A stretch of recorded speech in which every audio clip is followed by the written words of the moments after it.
debates and decisions that are shaping our continent now in Europeans.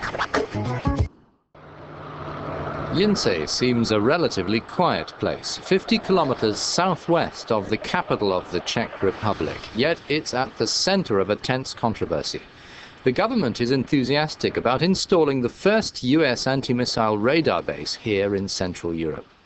The defense system would be intended to intercept attacks from the Middle East and North Korea, but the Son of Star Wars program has a lot of people very angry. This resident is preparing a protest.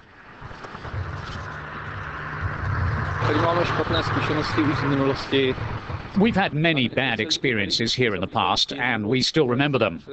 It's funny for us that one TV crew after another keeps coming, trying to find people who support placing missile radars here, when most of us are against it. Jinsei is at the north end of a 32,000-hectare military zone. Today, Czech soldiers train here. The last of former Soviet troops only left the Czech Republic around 15 years ago, and the residents say they don't want another foreign presence. But both Prague and Washington say the American Global Radar Shield is vital to Czech and European defense. A larger base with the anti-missile rockets would be based in Poland. Jinsei is a prime site because it's already in a military zone left over from the Soviet occupation.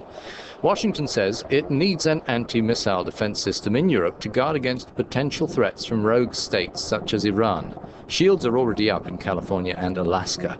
The center-right government in Prague, just after a swearing-in ceremony in January, which followed months of political instability, announced it was continuing talks with Washington, still in an initial phase. Final decisions would need Parliament's approval.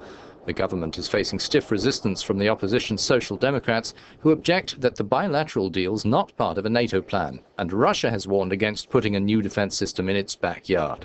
Yet the Czech's Deputy Prime Minister for European Affairs tries to offer reassurance. It's not the EU system, certainly not, but look, most of those EU countries, they are also the NATO members, and they have their own experience with the US bases, and you know, with the new threats, some installations are moving eastwards. That's a logical consequence of the changing security environment and climate. So Russia is no more the key threat as it was during the Cold War. The threats are now located more southeastward, so it makes sense to relocate or to build the new installation to cope with the new threats. But demonstrators in Prague in January argued that building a radar shield in their country would make it a prime target, not safer. One of the key signers of the anti-communist Charter 77, former dissident Peter Uhl, worries about increasing vulnerability to nuclear attack.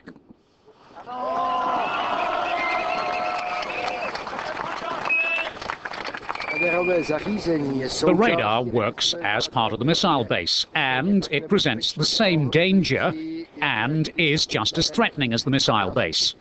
I came here to protest against the part of the missile base which is set to be installed here. That's why I'm here.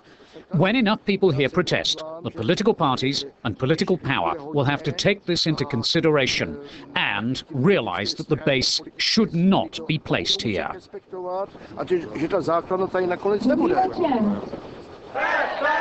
These demonstrators have also been calling for a referendum, but the government has pointed out that the Czech constitution only requires parliamentary approval in security matters and not a popular vote. Protest organizer Jan Tams rejects that, saying this is a special case. Our organization is, as the name says, against the military base. The petition is calling for a referendum on this issue because we think only the citizens of the Czech Republic have a mandate strong enough to decide on this important issue.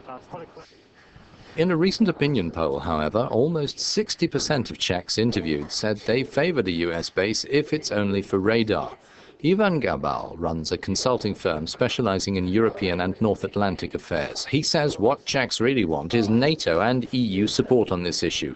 They don't want to go at it alone. I think that in terms of Czech policy and public opinion, we are very committed to the NATO in the area of defense and security, and Czech public opinion would like to see the project interconnected to a sort of NATO interest or cover or support or anything.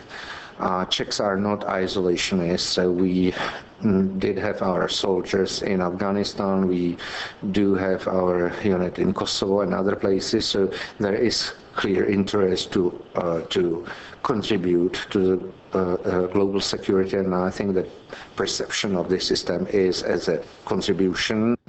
For this Central European country of 10 million people, contribution must be multilateral, an approach seen just as important when it comes to the European Union and more specifically to the European Constitutional Treaty. The Czech Republic is one of 9 EU states which has yet to ratify the treaty. Its Prime Minister has said the Charter needs to be fairer towards the newer EU members.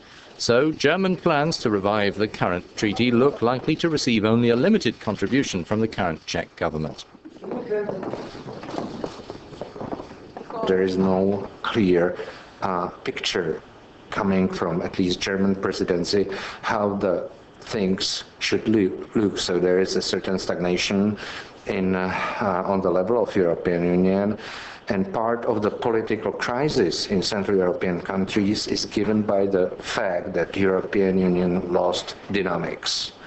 And I think that once there is renewed political effort inside the European Union to redraft or go ahead with the same constitutional treaty, Prague is going to adjust its policies.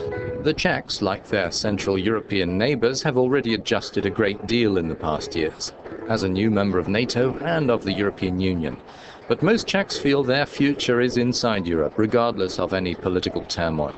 Simon Panek is the director of the NGO People in Need, which provides relief aid around the world and lobbies for human rights. He says today his country is able to give and help freely as a democratic country, and that given their post-war past, most Czechs are proud of this. I still think that the important is that most of the Czech citizens are pro-European, and if the treaty will be finally adopted in this size and in this kind of a version, or if it will be changed, it's not that important. But for the future of Europe, it's probably more important what the most of the people thinks, not what the politicians thinks.